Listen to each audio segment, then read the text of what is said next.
Welcome to Taste of Truth Tuesdays, where we'll be serving up bite-sized conversations on all things fitness, nutrition, mindset, and spirituality. So grab your headphones and get ready to taste the truth with us every Tuesday. Subscribe now on your favorite podcast platform because every bite counts.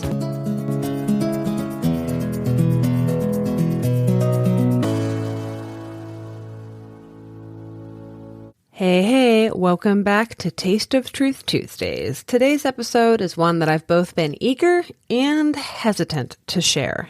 While I've spoken about my journey through faith, fitness, and personal transformation, there's one chapter I've largely kept private until now. For years, I bought into the modern narrative, build your career, chase success, and don't worry about marriage or family. So after college, I moved to Portland, Oregon to pursue my dreams as a personal trainer and professional circus performer. But with inconsistent income and ever-present pressure to make ends meet, I found myself in a space that many glamorize, but few truly understand: the world of sugar dating, which is high-end escorts where you meet up with sugar daddies and you're their sugar baby. At first, it didn't really seem that different from casual dating that I was already doing, except now dinner was covered and there was the financial incentive. But the deeper I got, the more I realized how unstable and unsafe this lifestyle really was. Most of these men didn't care about you as a person. They just wanted that no strings attached access to your body. And when I found myself in situations where I wasn't in control, where boundaries were ignored, protection was negotiable, and at times I was left empty-handed even after doing my part, I started to see the cracks in this empowerment narrative. I remember one night sitting in my car after being verbally and physically assaulted, and I realized I had no one to report this to, no way to warn the next woman, and that's when the illusion fully shattered for me. And that's why today's conversation is so important. I'm joined by my dear friend Sloane Wilson from Exodus Cry, which is an organization dedicated to exposing the truth about sexual exploitation and advocating for survivors. We're unpacking the hard truths about the sex industry, the myths that keep women trapped in it, and the cultural shifts that have normalized what should never be considered just work. But we're also diving into something deeper, faith, because both Sloane and I have gone through our own journeys of deconstruction and reconstruction. Before we get into the nitty-gritty of the interview, I want to talk a little bit more about the reality of sugar dating and share more about my own personal experience for context here. Some nights felt harmless, like having dinner with a businessman who just wanted some company and conversation. But most nights, they were anything but that.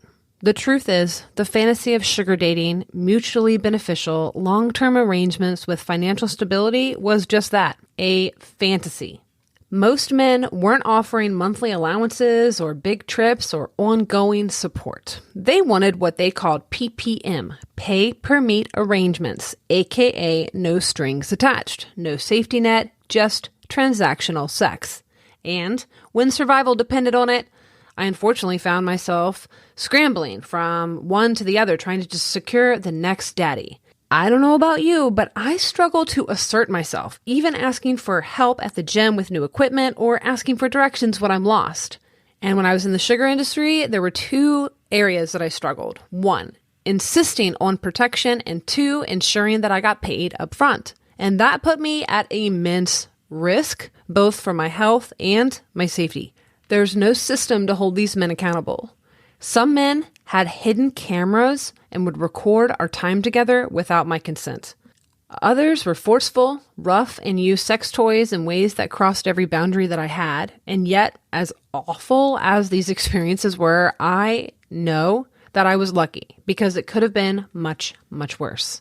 The other thing is most of these men would push to move conversations off the platform as quickly as possible to like a Google chat that I would have with a fake number, and they would demand explicit photos before agreeing to meet. And that was also difficult because when I was in a financial bind, it was hard to say no, and that's also how exploitation thrives, through desperation. Looking back, I wonder, why didn't I just walk away? Why couldn't I see from the beginning that this wasn't sustainable? I wasn't like most women in the industry. I was white, college educated, and didn't even have student loans shackling me. My financial stress came from my own reckless spending, maxed out credit cards, and relentless cost of bodybuilding, a sport that I was pouring my everything into. So with all the options I had, did I keep chasing this? I think I was caught up in the trap of this luxe illusion. Maybe that was part of the desperation. Similar to when you're in a multi-level marketing scheme, this promise of you'll finally find this sugar daddy who will pay for everything. He'll give you $3,000, $5,000 a month. You won't have to worry about, like, I was an entrepreneur, so the ups and downs of losing or gaining personal training clients. It was difficult managing my own business. So the promise of sugar dating had me convinced that if I worked harder, played the game right, I could land the perfect arrangement and I would have financial security and independence. Doesn't that sound just like what multi-level marketing companies promise you? I feel like I put more energy into curating the perfect sugar persona and my multi-level marketing company, Isogenics at the time, both of those, than I did into my actual personal training business, Making Me Fit. And maybe, just maybe, I was also chasing the illusion of someone close to me that was really good at sugar dating. She was making it work. I saw her succeed, and therefore I kept believing I could too. But there's another layer here, and this is one I don't love admitting and one that my mom will absolutely deny, but she praised me for this. I remember she told me, I wish I had done this when I was your age. And that kind of validation, I think, really messes with your perception of what's right and what's wrong. And I think it made me feel like, I was onto something genius, like, I'd cracked the code on what other women were too scared or too moralistic to try. And was I subconsciously trying to prove something to her? Was I trying to fill the void left by emotional neglect, or was all of this just my own damn fault? I guess that's the thing about choices. They never come down to just one reason. It's always going to be more complex than that. It's not just financial stress. It's not just my upbringing. It's not just the influence of someone I admired. It's not just the influence of the culture and the zeitgeist in Portland, Oregon. It was all of that tangled together, keeping me locked in place. And it took me years to realize that no amount of effort or strategy would turn sugar dating into the safety net that I desperately wanted it to be. So the lie of sex work is real work, for a long time I believed that mantra, as I've said. It's this rallying cry for that sex-positive movement, and that's huge in Portland, Oregon. And this phrase, it's meant to legitimize the industry. Prostitution is often called the oldest profession, but historically, it has always been the last resort for survival. Women do not enter this industry because it's empowering. They do it because they have no better options. The real harm in prostitution is not just about the bad working conditions or the potential social stigma. It's about the dehumanization that we experience every time we go to one of these appointments or to one of these dates. When sex is reduced to a transaction, people have become commodities and body parts. And when we treat people like products that can be bought and sold, we strip them completely of their dignity. I just finished Louise Perry's book, The Case Against the Sexual Revolution. I highly recommend it, and she makes this point powerfully. She argues that the sex industry's only real defense is a hollow, commodified version of liberation, one that insists everyone consents, everyone is an adult, the women enjoy it, so who are you to judge? But when consent is the only moral standard, we ignore the broader ethical issue that people are being treated as a means to an end. Consent alone does not erase coercion, exploitation, or harm. In this postmodern culture, we've rejected objective morality, as in there is a right and wrong that's objective that we can all look to as a reference, and have replaced it with a consumerist approach to sex. If both parties are agreeing, then, anything goes. But this is such a dangerous, slippery slope. And that's why we're seeing minor attractive people's MAPS being advocated for, which is pedophilia. This dangerous, slippery slope is one that allows predatory men to exploit desperate women under the guise of empowerment. Let's talk about some insights from recent research. New research exposes the blurred lines between sugar dating and traditional sex work.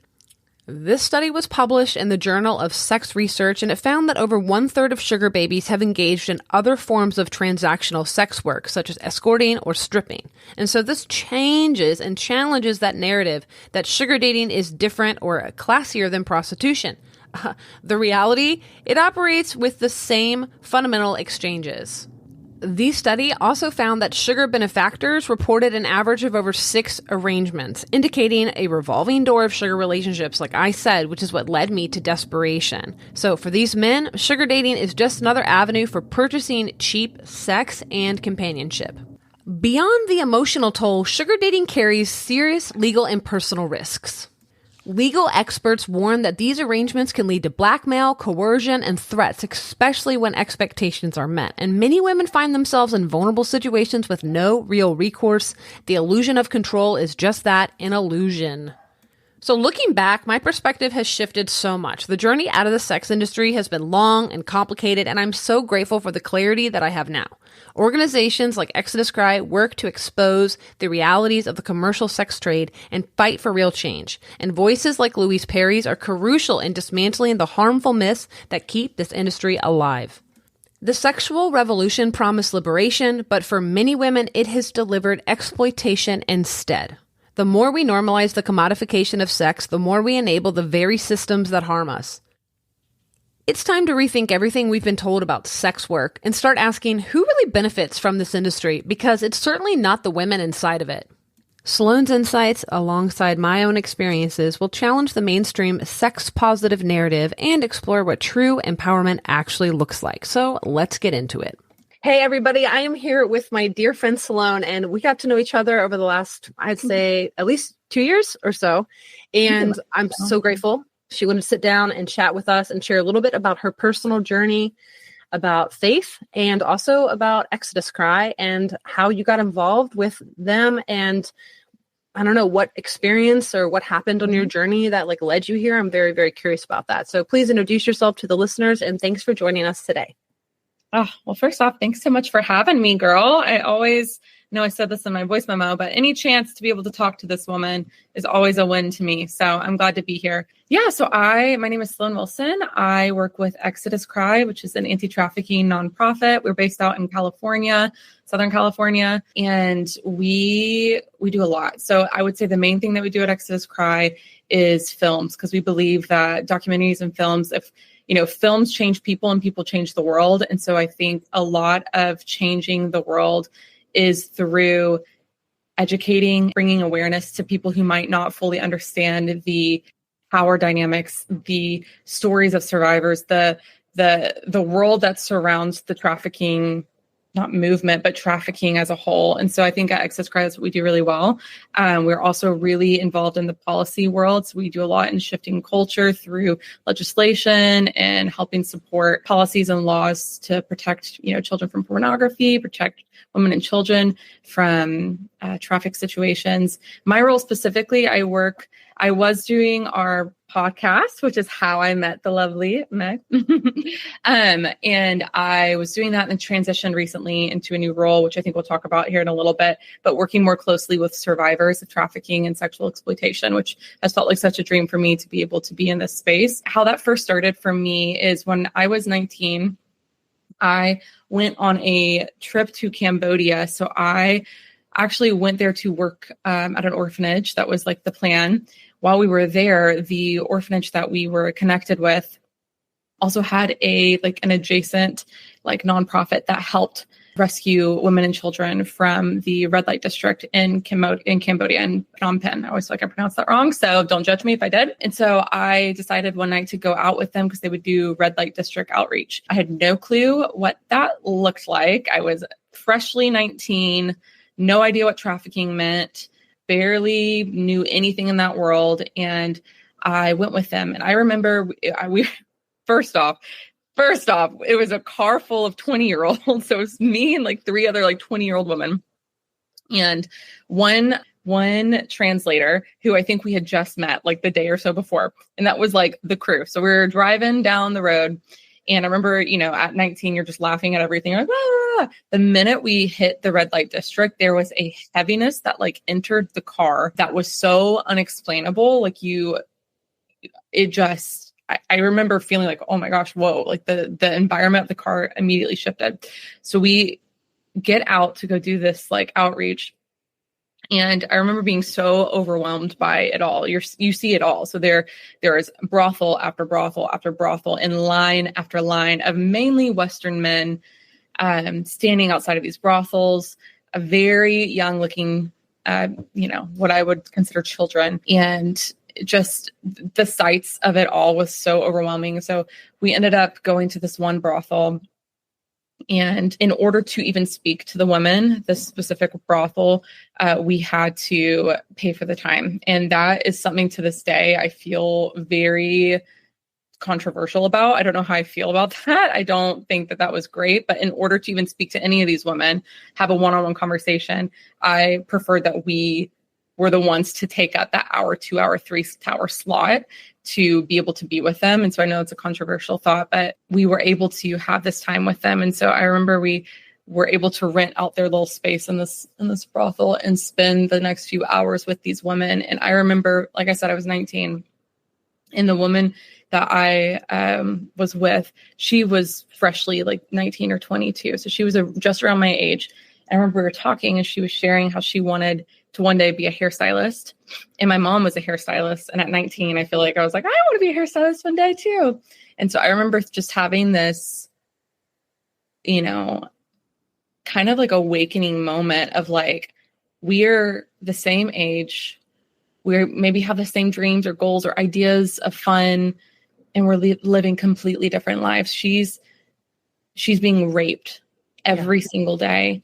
And I just remember having that moment, in just the idea that I thought of life, I felt like really shattered, of just, how is that real? Like, how is that a real scenario? It really hit me. And so for the next little bit, we just talked, when she told me about her dreams. We just loved on them. We just talked about them. And then about an hour or so into the conversation, the madam of the brothel overheard one of my friends talking, and she was already so confused why a bunch of like white 20-year-olds were like coming to she's like, obviously you guys aren't gonna have sex, so I don't know what you're doing here. So she was very like just walking back and forth from the room. You could tell she was very much trying to like keep a pulse on what was going on. Anyway, she like overheard a friend of mine. I don't know exactly what she was saying, but she was saying something to the extent of like wanting to help or whatever. And then one by one, she starts screaming in their language, and the translator starts screaming at her, and then they're having like a full-on scream match in front of us. And then we're just sitting there like, what is happening? And then one by one, she tried to take the woman out. It was wild. We ended up like de-escalating the situation, and we're able to stay a little bit longer. But then when we were leaving, I remember just like almost like tears on my face as we were walking out, because I'm like, that just felt like such a drop in the bucket. What the heck is one conversation gonna do in the grand scheme of this entire street of like women and children, and like, what is this even really doing? And so I felt really defeated, and just being like, I could never, like, I don't get how this is ever going to change, kind of thing. But when we were walking out, the woman that I was speaking with like ran up to me and grabbed my translator and was like trying to talk to me, and she goes, I just want to thank you, because usually when we have Western people come, they come to take advantage of us. And tonight you like came and you gave to us. And I just wanted to say thank you. And she like, she was crying. I was like on the floor at that point. And we actually, after that, because usually when we do that outreach, they have their own way of like being able to connect with the woman to say, hey, if you need help out, like we know how to help you and get you out. That's very discreet. And I think we're able to rescue at least one or two of the women from that specific brothel, which was amazing. But for me, that's how I got into the work, because when I was 19, when seeing all of that and then having that moment with her being like, usually when Western people come, they come to take advantage of us, but tonight you gave to us, just, and that's not me putting myself on a pedestal of like, oh, wow, we did this thing or whatever. It's more of a place of like, I can't unsee what I just saw and what we were just a part of. And like, however I can support or give my life to a cause so that more women and children and boys and men too, that are trapped in trafficking, can have that same narrative shift of like, there are people out there that are willing to give and to save and to protect and fight for us. That is what it all changed for me. So I worked in nonprofits after that.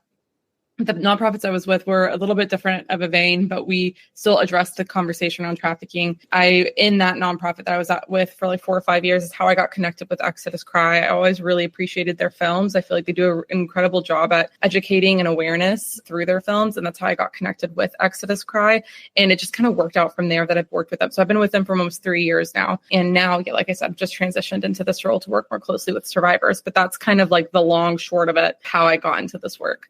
Yeah, it's kind of neat. It's almost like coming full circle where like, your interest into it was you were working with someone who's hopefully now a survivor, potentially one of, and now here you are getting to work.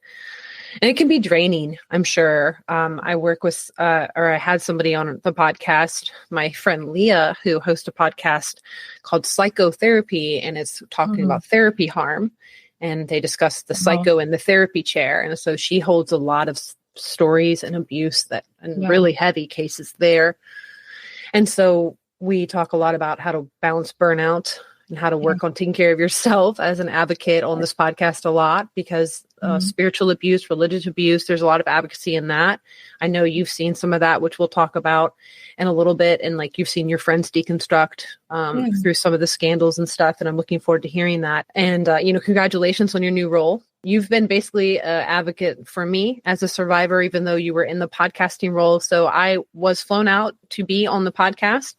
And then I, do believe in something divine, and it did not work out. And that doesn't mean that something in my story with Exodus Cry won't drop, but it's just really interesting how that happened. But I was out in California. I shared my story about being a sugar baby and being in the sugar daddy environment. I haven't really talked about it much on the podcast. I don't know when I will. But, you always have been an advocate for me. So tell me a little bit more about this role. Like, what does that look like? And I'm just really proud and excited for you.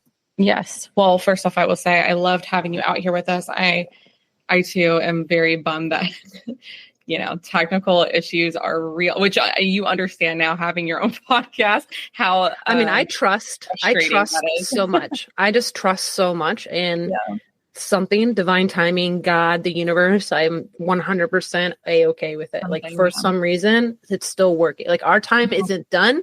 It's all good. Yeah. We love you, girl. But yes. Okay. Your question. Thank you. I honestly stepping into this role, sorry if you hear a dog in the background, my coworker brought their dog into the office, but stepping into this role has been honestly a very powerful journey for me. I think that was my goal, is to always wanting to work with survivors, and it just kind of took in different forms over the years. And I feel so grateful to be able to honor and celebrate the stories of survivors while like walking alongside them in their path to healing. It's definitely not something that I take lightly. I feel like with my role specifically right now, it's still kind of unfolding in a way, but I'm basically able to connect survivors with our free trauma therapy, especially hearing from your friend. Like, I'm sure that podcast is so interesting. I'd love to hear more about that too.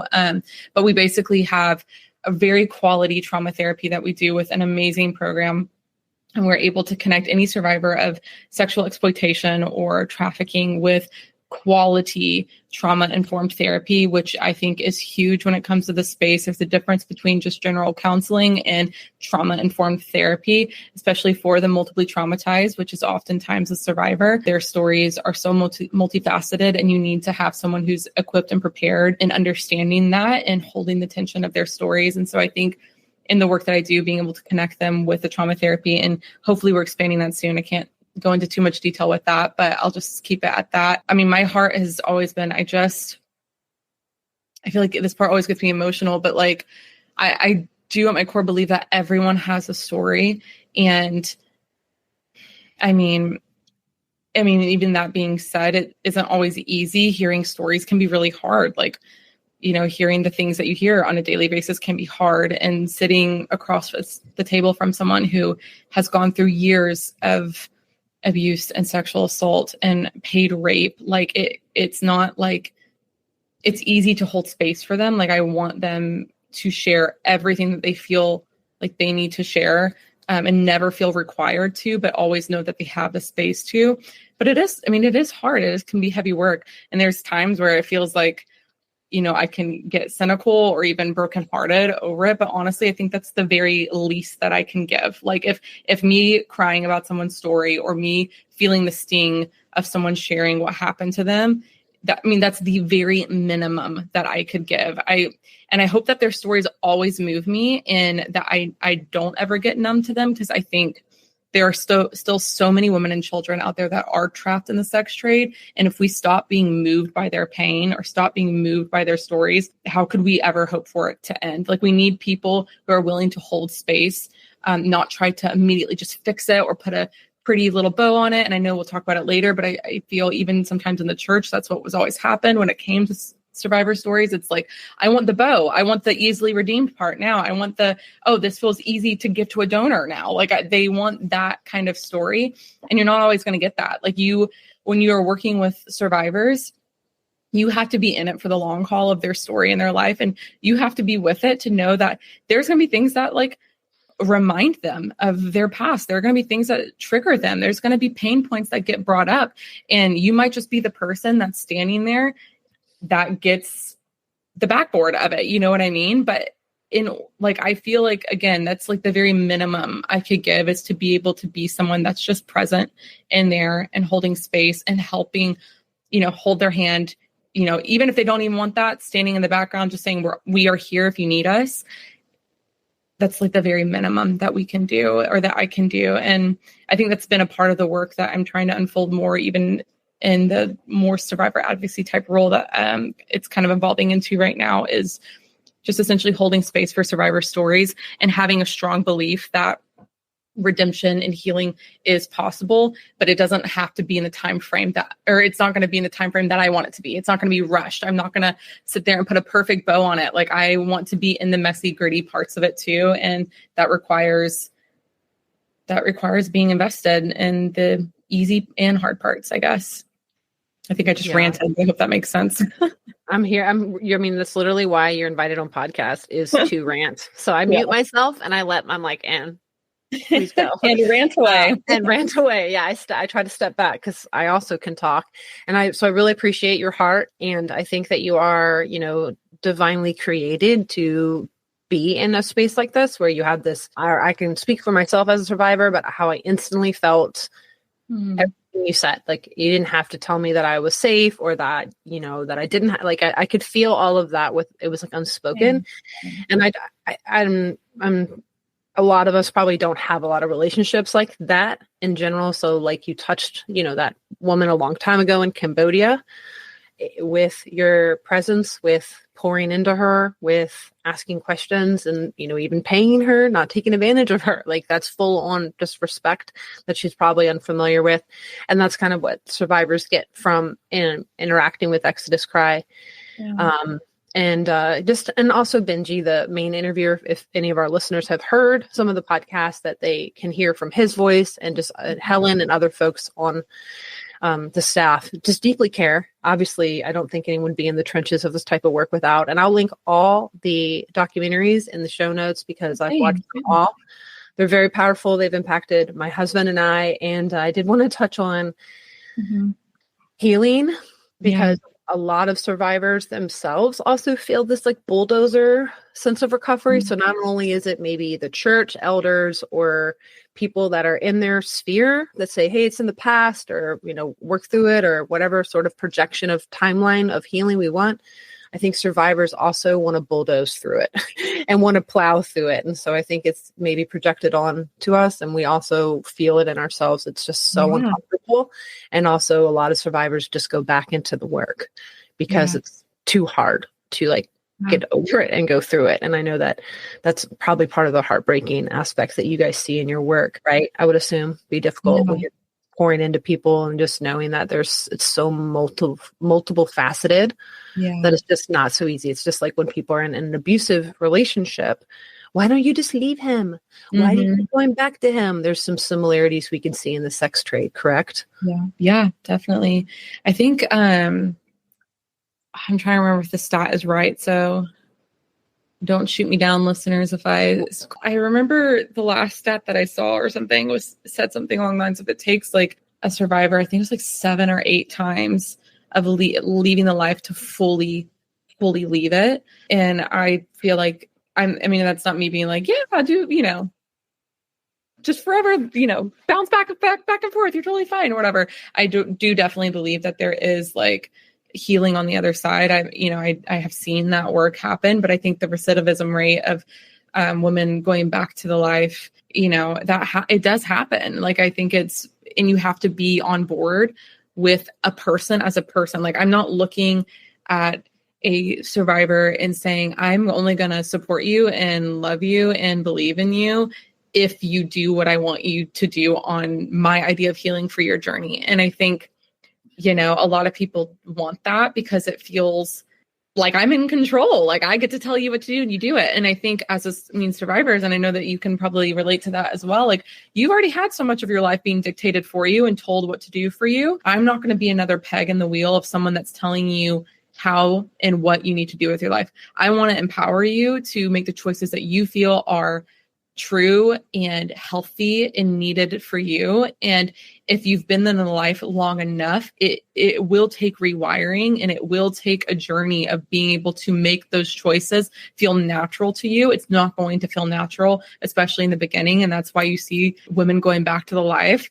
And especially if there's relationships involved, like it is a massive overhaul. And I think that's one thing. And I'm sure we'll get to this question later, but it makes me think of it, just the misconceptions in trafficking as a whole. Like, there is this idea of like, well, once you rescue them and get them out of trafficking, they'll never, be in it again. And, I think of those who have been prostituted, and you just have to have so much compassion because you don't understand the full story. Like, me speaking to listeners, you don't know the whole story. You don't know if this was familial trafficking. You don't know if this is all this person has ever known. You don't know if this is their entire community and livelihood and identity and personhood, like, is been in this. And so to say, like, let me get you out, and you get them out, and then they have a struggle with that, and you somehow getting upset with them that in a way, yes, you might have saved them or helped them out of that lifestyle and got them onto a safer path for them.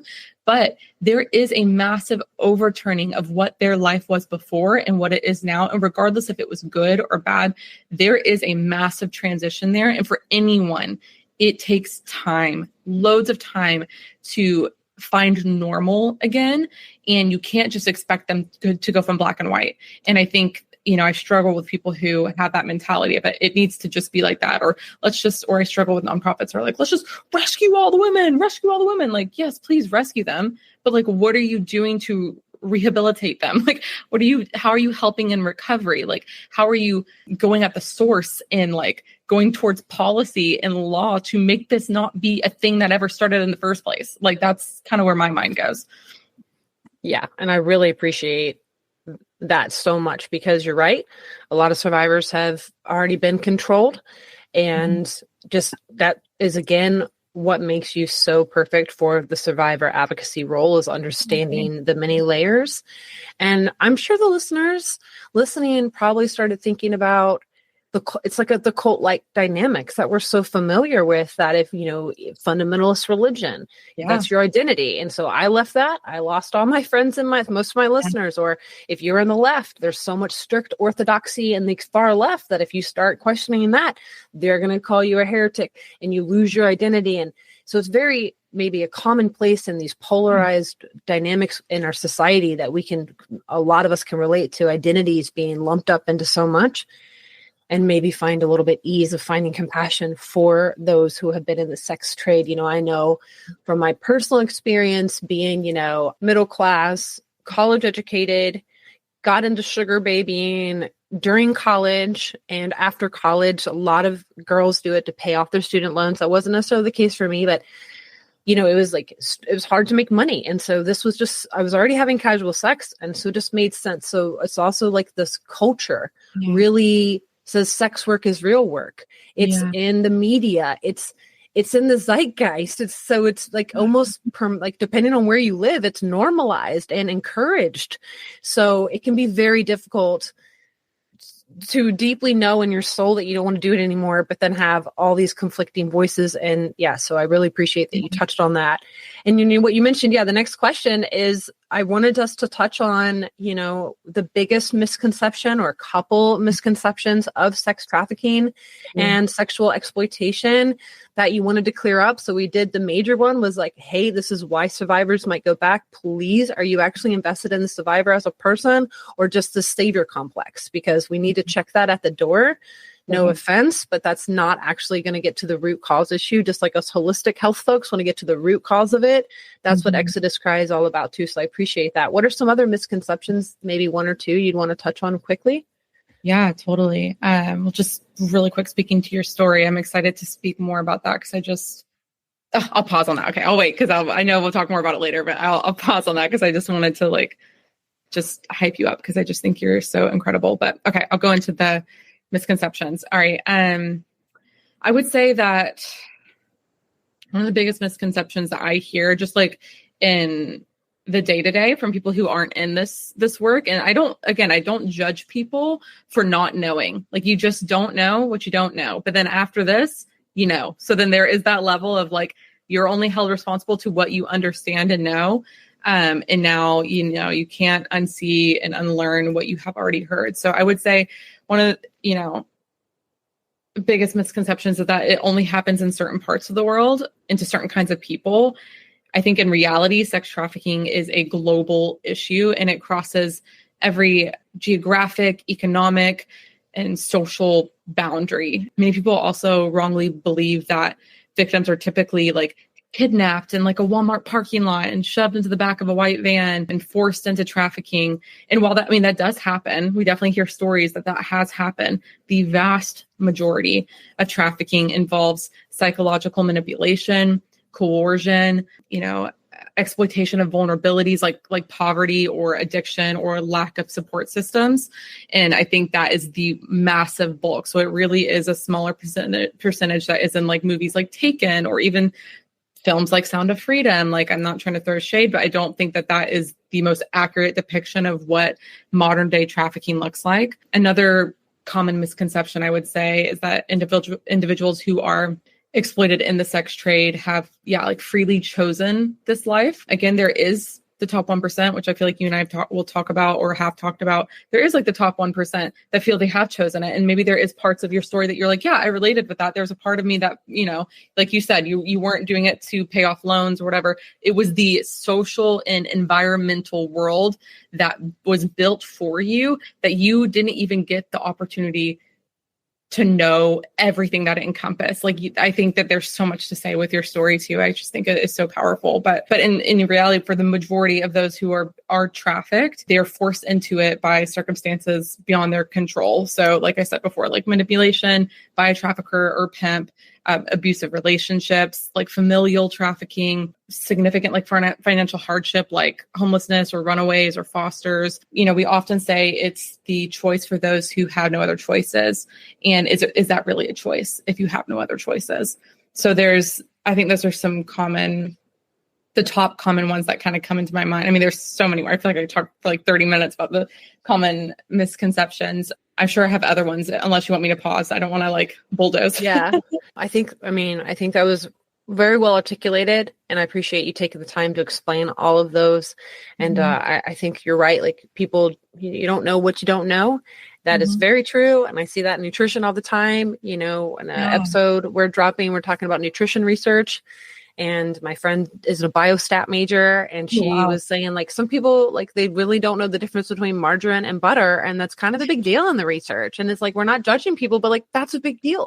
And so again, that just made me think it's okay that you don't know, but we've got to. That's why there's advocacy, and that's why there's work. And so it is important to, I guess, have that intellectual humility and be curious and not be stubborn. And I think we all tend to fall into those categories at some point in our lives. And so I appreciate that. I'm sure you meet a lot of that. And so thanks for giving so much love to me and my story. I do appreciate that, because if there can be any bright side of that, that's obviously what we would all hope, because it was definitely a dark time for me. Yeah. And so let's say, is there a story that you could share about how Exodus Cry has helped empower a survivor, particularly, or a kind of transformation that's possible that you can think of to share with the listeners? That's such a great question. I love that. I love any excuse to be able to just think out a survivor story and celebrate their journey. I mean, that's why we're here. Like, that is literally the reason we're here, is for the survivor. And if we ever function in a way that is trying to be absent of the survivor story, then we have failed at everything. So I love that question. I guess this is the one that like kind of comes top of mind because I feel like I just recorded a video on it, but we'll give a fake name. So we'll say Danny. She was sexually assaulted growing up by neighborhood kids. It wasn't something that she could really avoid. It was, by neighborhood kids. She was in her teens. She was very young. And that kind of trauma doesn't let go. And especially in a place that she didn't have a safe space to be able to share what was going on, because the assault lasted for years. It led her to kind of becoming like the problem child, in the sense of like kind of acting up in class, running away, like, not being able to communicate her emotions and feelings because she's so weighed down from this trauma that no one knows about. She's not been able to tell anyone. And I think that there's also so much weight in that of like how much trauma can freeze you. I mean, that fight or flee or freeze kind of mentality of like when it weighs you down and you feel like you can't use your words to communicate what's going on, especially if you don't have a safe environment to share. And so she became kind of like the problem child. Her parents kind of had enough of it. They were frustrated with her. She ran away and she was like sleeping in the street. And she like ran to like a city that was nearby her. She started sleeping in the streets. She's young. She's like in her teens still. And, in order to survive, that's when strangers came up to her offering things like food and shelter and money in a way of survival, but they just wanted favors in return, which we all know what that means. And so in that, she was raped for years, again, kind of playing on the same familiar feelings from when she was younger. And she finally escaped when she got in her adult years, 20s. And in this kind of lens to what we were talking about earlier, that transition to normal life, like that doesn't just happen overnight. Like that trauma stays with you in a way that you need safe community and people to rally around you to help you not just be transparent and share a story, but feel safe enough to heal and move forward. Like, I just think of like the hierarchy of needs. Like if you've just been focused so long on survival, going into social engagement and like, personality development, like that doesn't just snap and now you're there. Like that, it's like a world that you've not been able to even explore, especially for Danny. She was in that world for years and years. And that was more normal to her than a podcast would be, just talking with friends or whatever. And so she finally was like got into her earlier 20s and escaped, and she was finally able to share about her story. And she even got into like a form of counseling. And this isn't throwing shade on counseling. I just think it really matters knowing what kind of counseling you're getting. And she just didn't have many people that knew how to not just handle her story, but handle her story with care and intention. And so it kind of put her in a shell state of like, I don't know, like recovery isn't possible for her. Real healing isn't actually possible for me, was kind of the mentality. We got connected with her down the road in her story, but that's kind of where she was at, of like, I don't know if healing is actually something that's possible to me. Like, I just feel like I am a shell of a human, and that just is kind of is what it is. And that's how it is. And through like the trauma therapy, we got her onboarded and into trauma therapy, and she's been going for a while now. And the last connection that we had with her, just talking through how it's been going for her. And it sounds so simple, but knowing her and her story is like deeply moving. And she shared a lot, but just for the sake of time, she shared like how incredible the therapy has been for her and how she's starting to feel like a human again. And I don't think many of us recognize how much of a luxury that is to be able to say that I feel like a human. Like I feel like I have emotion again. Like I feel like I'm not in this state of just being a shell, that I am moved by things again. Like I feel excitement again. Like I don't know that many of us recognize how much of a luxury it is to have that. And so that's just the most recent story that comes to mind, just because we had just done like a little bit of a video with that. And that's just top of mind for me reading through stories, but I'm sure there's a bunch. We've given hundreds of hours of like quality trauma therapy to survivors. And I think for me, that's like the most tangible way that we can give back that I've seen like play out time and time again. We've gotten like great feedback from survivors on the therapy that we've been able to partner with. And so I feel very grateful to be a part of like the bridge to that and helping heal survivors from the inside out, because I think that's very needed. Yeah, I agree. And trauma informed is super important because it's stored in the body, and understanding the nervous system and what's called the polyvagal theory. Yes. And understanding your window of tolerance and starting to know when you get outside your window of tolerance, when you're activated, when you're lowered and dorsal, when you're in shutdown. Like I've learned so much just in the last, I guess, a year and a half. And that's been so helpful to understand my triggers, why I get the way I am. And also, I think when you were saying about survivors empowering ourselves with like, what were our vulnerabilities? Like, how did I get here? Like, what was I taught? What was I believing? What was my environment? Like, and that's not like blaming the victim, even though it can trend lightly like towards that. But there is a sense of responsibility, and that is also how you do behavior change. Be like, how did I get here from a loving and like self-compassion is the healing balm. And it has, and that's why other people have to mirror that for us a lot. We weren't taught that, and we weren't shown that. And I think the other part about feeling human again, probably is advocacy, like them, like as a survivor, being able to advocate for themselves, to be able to say, no, I don't want to do that actually. Like, no, I don't want to go get coffee. Like to do a boundary when you've been in the sex trade, when you don't get to say no, is a very uncomfortable, difficult thing. And I think, so we are speaking of stories, and I wanted to ask a little bit, since you've got to know me, and I think I've changed so much, and even just 2024 is crazy town. And I'm just curious, since you've seen a little bit of that from when I shared with you where I was and my sex work, and how has my story influenced you or your work or your perspective? Yeah. I mean, I don't know how much you've shared of your own story on here. So I'd love, and I don't want to like, if that's something that you want to like, oh no. Yeah. You just, just speak. Yeah. Just, I think say whatever. Yeah. I mean, I first off, this is what I was going to say earlier, is like your bravery has been something that's always struck me as something so powerful, like a gift that you carry. And I think especially coming from a story that is like as moving as yours. And I think like the super power that you have is just bravery. And I've seen that in the work that you're doing now and across the board, like your ability to use your voice, I think is so powerful. And I mean, I knew that from like the moment that I first met you. I feel like we had that little Zoom call or something forever ago.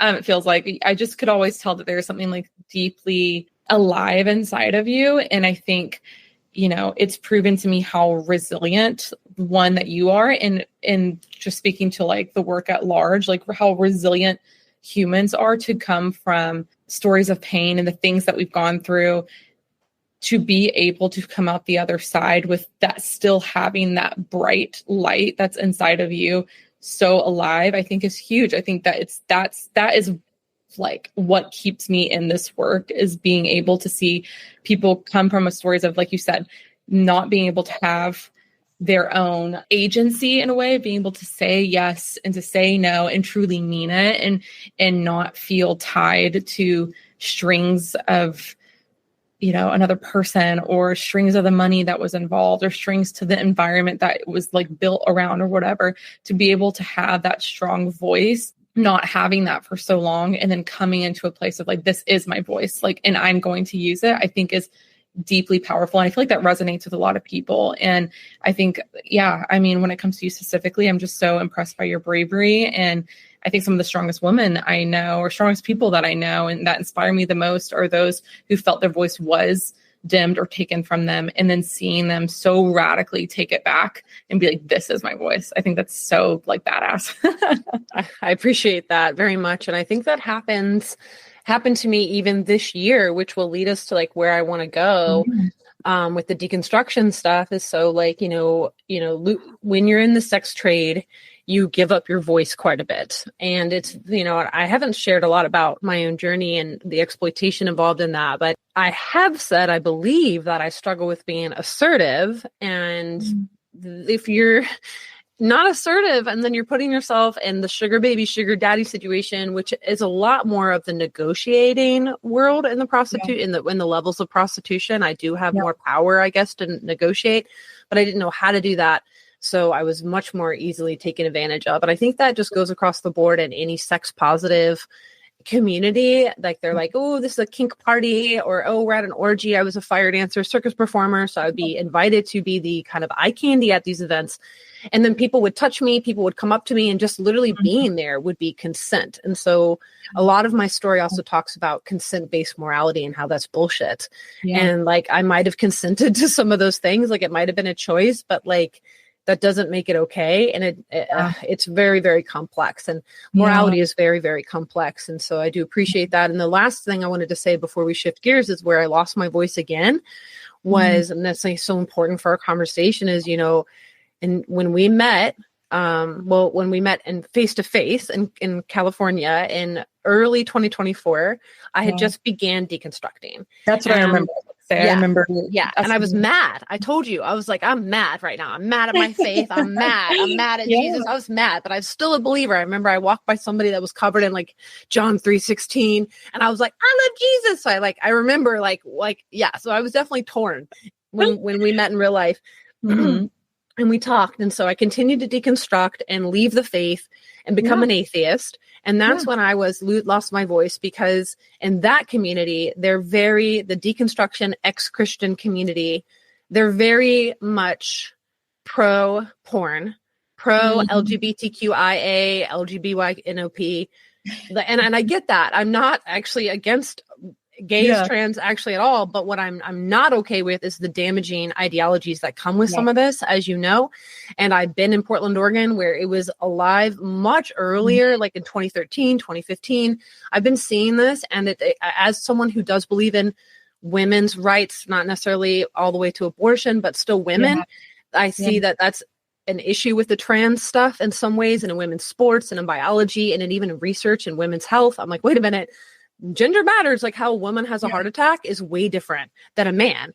So it got really confusing for me. But that doesn't mean I want to disrespect somebody. So what I wanted to say was I wasn't allowed to speak out about like my sex work or how uncomfortable I felt in Portland, or it was awful. I was self-censored worse in that ex-Christian deconstruction space than even in the Christian world. And it was it's wild. Yeah. More fundamentalist in the deconstruction leftist space than my fundamentalist religion. I swear. And maybe I'm still just more sour but so, I wanted to touch on that because that's where I fought back, and I was like, no, I'm going to speak out. And I've now lost all of those deconstruction followers.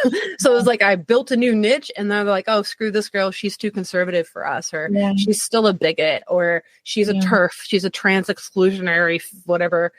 So can you talk to me? Cause you've also not deconstructed your faith. Well, I've actually come back around to being a spiritual person. I wouldn't say I'm a Christian because I won't confess all the orthodoxies, but I definitely am moved by people who are like, when I was watching the president swear in, I was like moved by religion now, which I'm glad because I think it was beautiful. So can you tell me, because you've also experienced deconstruction, but in a different way, because you witnessed some of your friends maybe weren't directly involved in the scandals, like the sexual assault scandals, but you saw that unfold. And so I'm really interested in, because you spoke out a little bit recently about your faith on your stories, and it really moved me. And I thought it'd be kind of cool to hear you share a little bit, because we're coming up close to the hour, on what that was like for you, because you are such a beautiful advocate for survivors. I'm sure I'm glad you were there for me in my deconstruction. I wish we were closer. And I'm just happy for anyone in the faith that has you as a friend, because you're not dogmatic about it, and you're so loving, like the faith should be. And I just really appreciate that about you. Oh, Megan, you're just the best. I love you so much for that. That's a great question. I think, I mean, as far as deconstruction, I mean, I would go as far as saying I'm a pretty open person. I think it takes a lot for me to be like, I can't have a relationship with you. Like, I would never do that. Like, I don't in a very odd way, but like, I don't care what someone believes or what they don't believe, or if it's exactly how I believe it or not.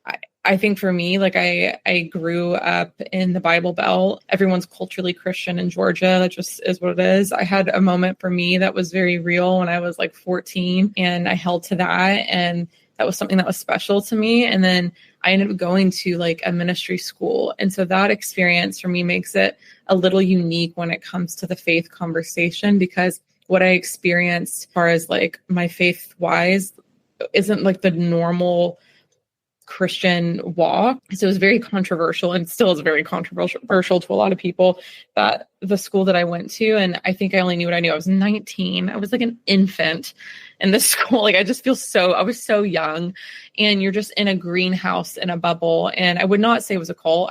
I personally didn't experience it as a cult. And especially being out and having worked with people who have actively been in cults, like I don't believe that the environment that I was in was like that. Although I've heard of some people that felt like it was similar to that to them. So I'm like, hold space for anyone's journey. That's what theirs was. Mine personally wasn't like that. And it was really moving for me in a lot of ways. I will say, coming out of that bubble for me, being thrown to the pavement, it was so that experience of like leaving the bubble and then being like, whoa, not everyone is like me. Whoa, not everyone believes exactly what I believe. Whoa, what I believe is actually kind of weird and crazy and like not normal to people. And like, whoa, just so many thoughts. And then being outside of the bubble, you see all the inconsistencies and maybe leaders and people in the environment. And it brought me to a place of like naturally kind of deconstructing what was normal to me at one point in my life. And to be honest, I think that deconstruction and reconstruction and all the things is a pretty natural and normal experience for many people, whether you're a Christian or not. Like, I think it's important to take an intake of your beliefs and values every couple of years. Like, I just think that that's a normal human experience, which I think you would agree with that too. I think for a while I really wrestled with my faith because I needed certainty to feel okay. I think coming from my childhood, I craved certainty. I had a dad that was an addict, and my mom left when I was young, and it was just really messy. Then thankfully, my family is very healed and very different now. But at the time, I just really craved certainty. So then when I was dealing with my own faith deconstruction and whatever a few years ago, it put me in a place of like craving certainty. And you can't ever be certain of anything. Like I may still be a Christian, but I'm not going to sit here and tell you I know with absolute certainty what this all looks like when I get my deathbed. I don't know. And I think I've made in the last year or so, I've made so much more peace with that feeling of not knowing and not having certainty. And what I've done for myself is there were a couple years there or maybe like 2 years where I wouldn't say like actively a non-believer in the faith or whatever, but I would say I didn't uphold a lot of the values or morals or whatever that I felt like were evident of someone who would be like deeply devoted to their faith. And for me personally, I just found more peace being where I am now, or having a relationship with the Lord, or having that be a piece of my life. And that's just kind of what it was for me as far as deconstruction goes, is I'm like, I took an account of like, okay, what actually gave me peace? This actually made me feel a little bit more peaceful. And so for me, I still want to introduce that to my life. This certain ideology, don't think I want to bring that with me. I think I'm going to leave that one behind. And I think that was kind of how I did my deconstruction journey. And I just like didn't care what people thought. And I think that's where I'm at now with my faith, is I'm like, I'm going to be too Christian for some people who I'm going to be too Christian for some, and I'm not going to be Christian enough for others. And I just realized like, I actually don't care. Like, I don't care what you think. Like, not you, but you know what I mean? Like, I don't care what other people think of my own personal faith. And I stopped being super vocal about it because of that. Because I'm like, I think you and I talked about this earlier, when you had change in your beliefs and you made a decision for yourself to say, hey, this is just not a faith that I believe anymore. And you felt on your algorithm, it was like, wow, everybody was whatever about it. I think I just learned, like, I actually don't care what you randomly in Kentucky or whoever has to say about my faith or like my personal beliefs. Like, these are mine and I'm going to hold those. So those are mine. And that's personally where I've been in my work. I think I've worked with survivors who have been deeply hurt by the church, where there have been churches that haven't held their stories with much honor. There are churches that have, and nonprofits. I wouldn't just say this exclusively Christian churches. Like, this is just like certain faith circles have used survivor stories in order to get more funding, get donors, and basically re-exploited survivors and their own stories to get funding and money off of them. And I've had so many survivors, who were exploited by leaders in faith movements. And so for me, I've just learned that this work has given me it's deepened my empathy and given me a strong, almost like demanded of me, strong value for humility. Because no one is above it. No one is above having a story like the woman that I work with every day.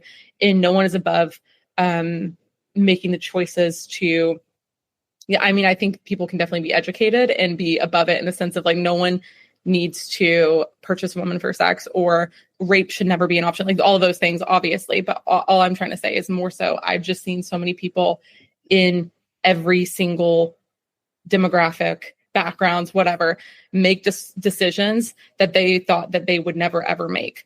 And so, I've heard of pastors, leaders, political figures, parents, so many trusted people purchasing women for sex. And so for me, it just put me in a place that I don't idolize humans.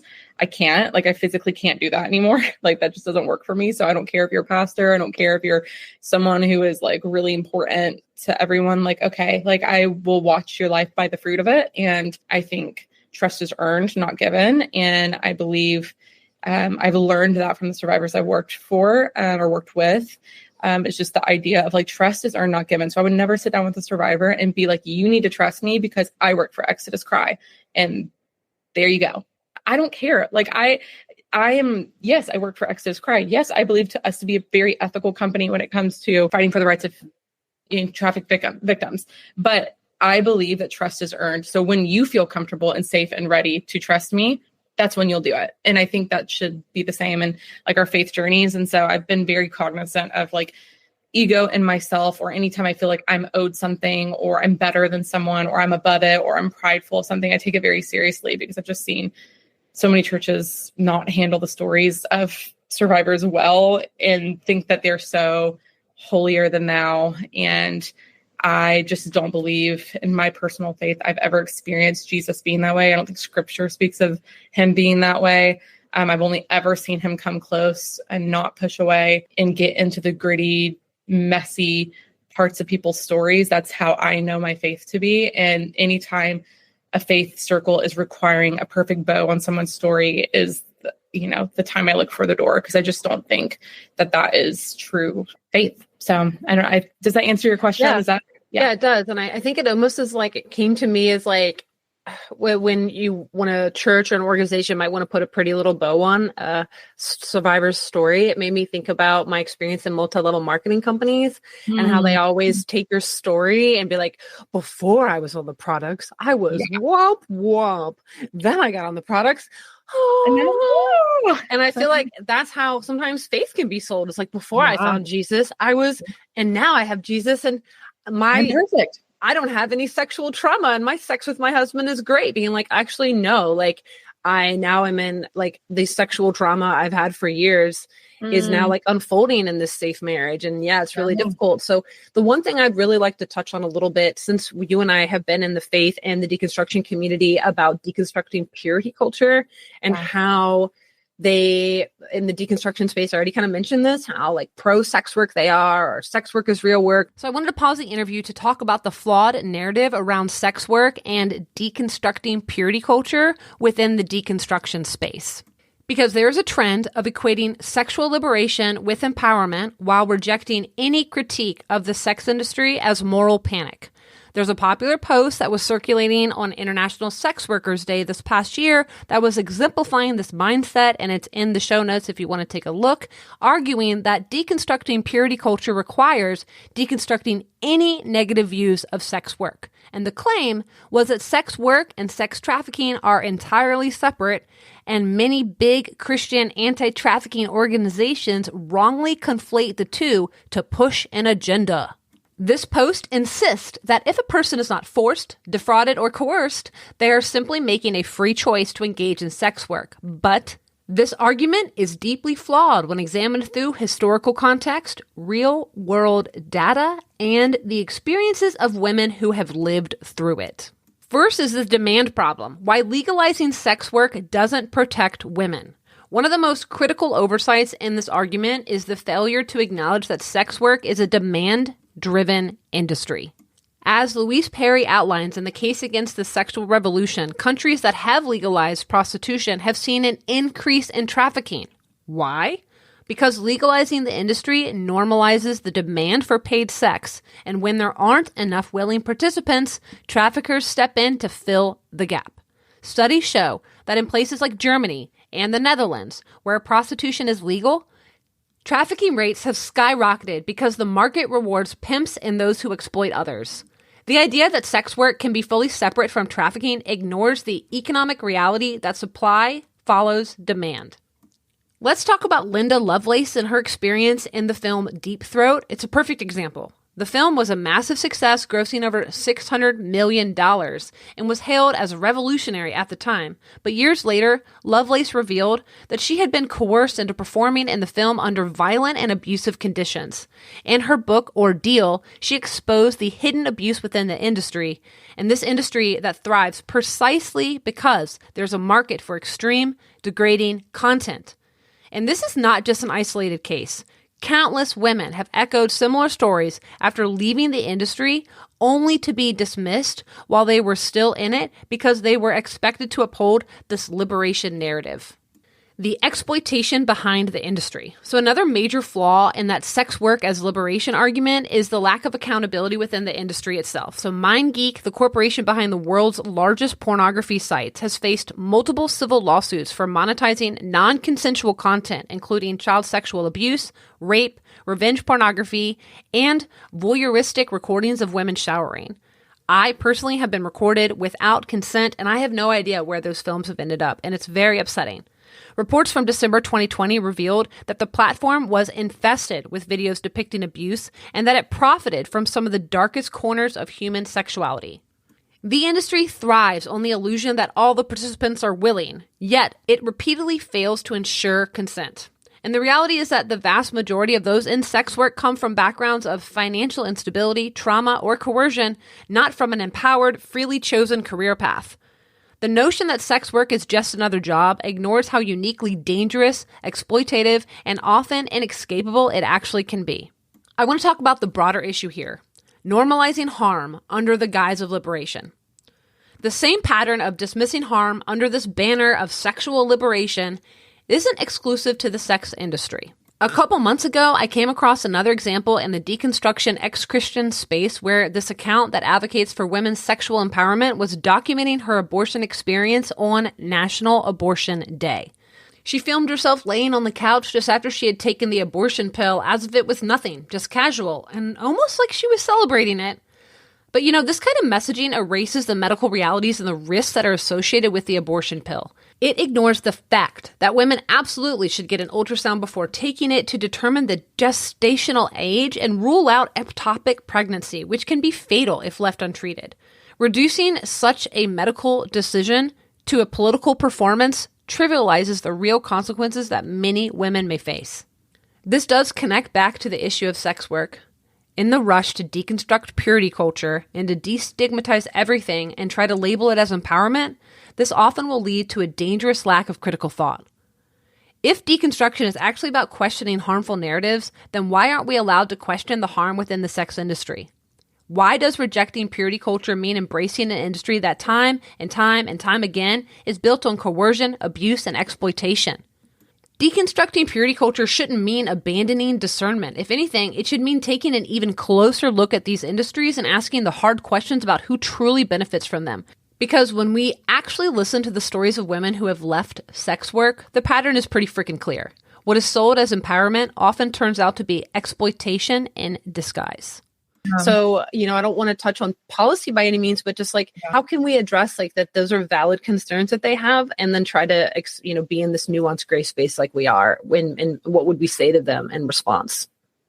Oh my gosh, that is such a good question. I think it's so hard because I think it kind of goes back to what I was talking about in the beginning is that everyone has a story. And I think there has to be space for my story Like my story is allowed to be different than yours, and my story and the outcomes of it and the origins of it and the way that I experience things is allowed to be different than yours. And I think there has to be grace on both sides to say, whether you were in the church and I was a perfect, pure Christian, I never did anything wrong. And, then I got married and I was, had a horrible, sex life or like whatever, like that. You have to hold space for that story just as much as you have to hold space for the same on the opposite side. And I think the minute that we start saying one story is the right story over the other is the minute that we've lost humanity. Like it's a minute that we've lost the grace to be human. And man, I guess I think when it comes to that side of things, I just think and maybe this answers your question, maybe it doesn't, because I just thinking of some messages that we sent back and forth. But when it comes to movements like that, I think it's typically like I said earlier, the top 1%. So it's the top 1% of people who feel they've made this choice to be in this environment to, sell their body on OnlyFans or whatever. Like they felt they made that choice. That was a choice that was made by them for them. And they felt they had full agency of that top 1%. You know what? I'm not saying anything to you. Like I'm not saying anything to that person. If they feel with all certainty that that is a decision that they wanted to make and it wasn't made by outside sources, the environment didn't make it for them, no pimp told them that this is what you have to do, then okay, like there's grace for you to make a decision that you want to make. But what I'm looking out for is the 99%, which is, like I said before, those who felt it was a choice they had to make because there was no other choice. And I'm looking out for those who are not fully consenting, those who are being absolutely taken advantage of financially, physically, just every sense of the word, taken advantage of. Who is speaking up for them? Because if we're just looking at the 1% and we're just saying, okay, well, for the 1%, we can make decisions fully based on them. And I don't even know if at this point, if I'm answering your question right, because now I feel like I'm going on a rant. But I just think if we're only making decisions based on that 1%, when it comes to maybe the topic of like sex work, then we're losing the vast majority who are drowning in trauma and pain. And we have to come to terms with that fact that their story is insanely valuable to the conversation of, is any of this okay? Because they're telling you that it's not. And they're telling you very, maybe they don't have the words for it yet. Maybe those who are still trapped, there's 42 million women and children trapped in prostitution or trapped in the sex trade worldwide. Many of them haven't been able to get out or even think about sharing their own story. And so I'm thinking of those. I'm thinking of those women and children and people who are trapped. Who is speaking up for them? If we're only saying that the 1% gets to make the full deciding factors for everyone and make whatever is morally right, okay, and be the new president, understanding of sex work, then I don't know. I struggle with that a lot. Now I'm going on a rant. I forgot the original question. You did a good job. Like you were just saying, like, it is hard to put words to it because you think the folks in the deconstruction space would notice they were falling into dogma. If you're saying this is the only way it has to be, then you're being dogmatic. And that's like, that's why I got so confused, being like, I thought we were deconstructing from dogma. Y'all don't seem to be there yet. Mm-hmm. And something that I wanted to touch on, so for me, I am speaking, like, I am pushing back because I think that the ideologies of the left, that's people saying sex work is real work, the casual sex is fine, it's not a big deal. I was already having sex, and then I found out I could get paid for it. That's what led me into it. Was the zeitgeist. I was living in Portland, Oregon, where everybody was just like, debauchery is the way of the land. And it is disgusting. It is disturbing. And the city sucks. It's awful. Like, it's gone down the drain. Progressive policies suck through and through. And I'm just sad to say it. I think, I don't know where they lost the mark. Like, the left has left the left, and they're not even following through with their care foundations of like their morals. We talk about the second wound. Like, it's okay. But when you share your story and people like poo-poo it, and it's like even more brutal than the first wound. So I think that's really, I hope, the message that the deconstruction, if any folks are listening from that space, that they hear, that's all I'm trying to communicate. There was some second wound injury there, some invalidation there, in a community that I thought was going to be accepting and tolerant of like anybody where we end on the spectrum. So to close down the conversation, thank you so much for speaking to that. What's next for you? Like, I mean, we already talked about your new position, but like anything else personally? Like, I mean, we're, in the winter, but anything on exciting for spring or summer? Yeah. Oh my goodness. So many things. I still do our events for Exodus Cry. So we've got a few things up our sleeve. I guess I can't talk all about them yet because they're not for sure, but I'm excited about the events that we're putting on for Exodus Cry. We are working on a new film right now too, which I'm very excited about. And I feel like it kind of speaks to that space. And it's specifically towards how women have been affected by the porn industry. And so I am like very excited. We're just now like touching ground and finishing up some interviews for it now. And then we'll start getting into the editing, which means it's like on the horizon. So I'm very excited about that one because I do think that is definitely a conversation that is it's always about men. It's always geared towards men when it comes to the porn conversation. And I think women have also massively been affected by the porn industry at large, not even just actively being in it, but those who have consumed it and those who've been addicted to it or those who've been, the object of abuse because of it. And so I am very excited for that film to come out because I think it's very needed. And I think that's one of the biggest things I'm really excited about. I can't wait for it to come out. Yeah, I'm excited too. And I'm like, I'll volunteer if there's anything I can do if you're coming anywhere in Virginia where I can meet up and help volunteer my time to help, like for real. I have lots of time on my hands, so I like to volunteer for things. So thank you so much for your time. Is there anything you want to add as we close down the conversation? I just want to say thank you. Thank you for having me on. I'm so inspired by your voice and your ability to, like we said earlier, just be brave and share in a space that, people could feel very vulnerable in. And I've just seen you time and time again, be honest and authentic and real. And I think that is very, again, like a powerful tool to have in the world that we live in today. So very proud to know you. Very glad to be with you today.